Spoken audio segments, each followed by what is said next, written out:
how can I use this as an academic source? Well, that is a really interesting question. I think it was Elias Yudkowsky and his friend among the rationalists who pointed out that arguing using fiction as evidence is not a very good way of making any argument. Although, of course, as we all know, in academia, we do it quite often all the time. If you have a really good fictional reference, you want to use it. I found a very fun source on this, and that's Fred Pollack. Fred Pollack.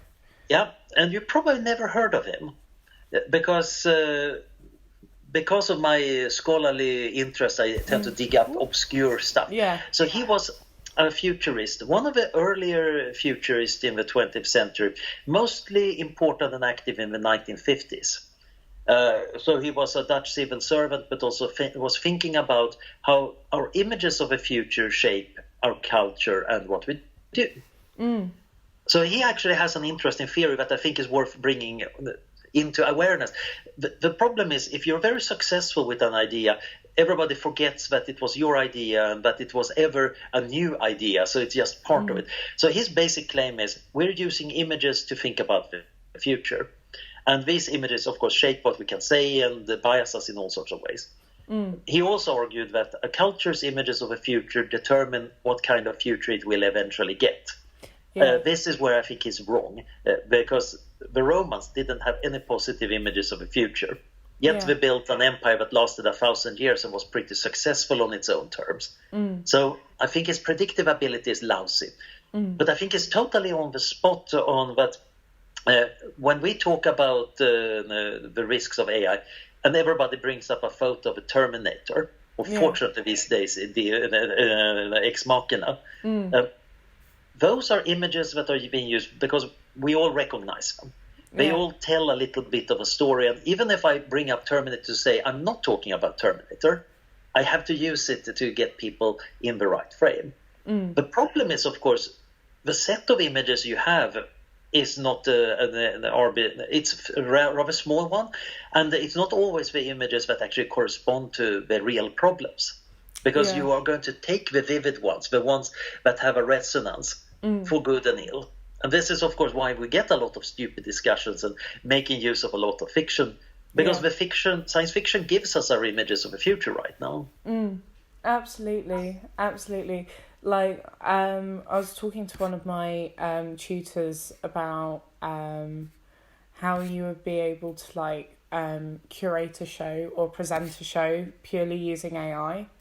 And she was like, oh, that would be, like, so invasive. And, like, all of my notes are like, oh, well, she said that it's invasive, so it's got to sit in massive brackets, like, invasive. But I was talking about how you could use GPS or cameras around an exhibition to be able to compare the time spent in front of various pieces around an exhibition in order to, like, determine what people's gallery behaviour is. Yeah, and then I would be surprised if people haven't tried that already. Yeah, I haven't been able to find an exact copy of that idea, but they've got similar things like the technology that's being used in China to prevent people from jaywalking, in terms of like being able to spot someone's face and be like, I recognise that person's face. They are walking across this road. And therefore, since it recognises that person's face and has seen them jaywalk, it means that they will automatically get points deducted from like their social scoring number. I think it has not been connected to the social scoring yet, but I know there have been billboards showing this person was jaywalking. That's bad. So you have this feedback thing. It's worth noting that the social scoring system is not one, but actually several different competing ones with different properties.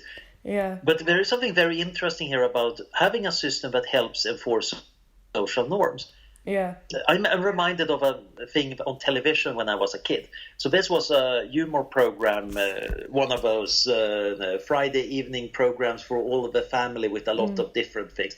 But one of the things we did was very simple and actually probably had profound effects on my entire generation of Swedes when it comes to crossing streets.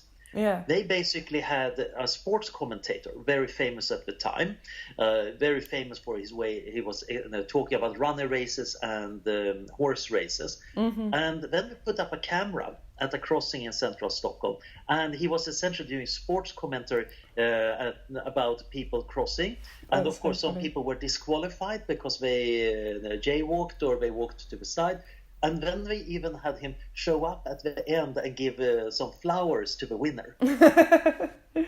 That's brilliant. Now, it's brilliant. It was very fun. And I think it inculcated, at least in my generation, that we actually walk over the street quickly and safely. Yeah,